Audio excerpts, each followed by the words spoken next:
أهلا واتساب كايرو.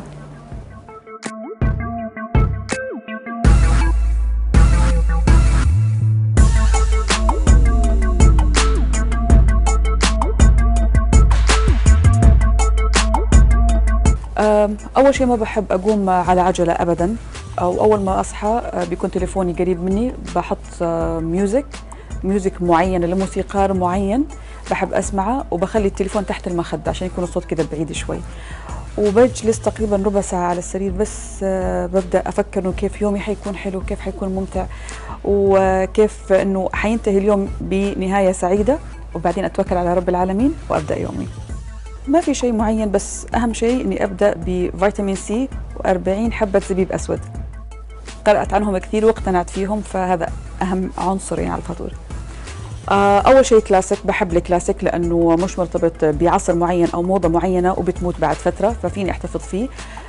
بحب الألوان الفاتحة كثير.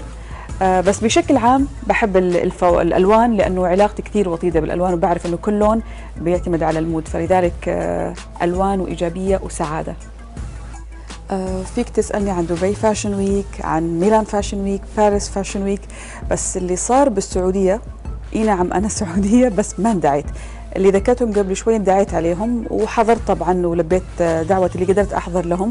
كانوا مميزين في ابتكار كثير عالي، في تقدير، في اختلاف، في تنافس ما بين البراندات. بس اللي حصل بالسعودية أنا بالصدفة عرفت عنه بالسوشيال ميديا.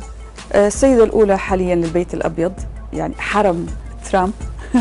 صراحة ما بعرف هو في أحد بيلبسها ولا هي فيرونيكا هي اللي بتلبس، أو في عندها ستايلست، بس إلى الآن كل لبسها والأوتفيت تبعها رائع جدا.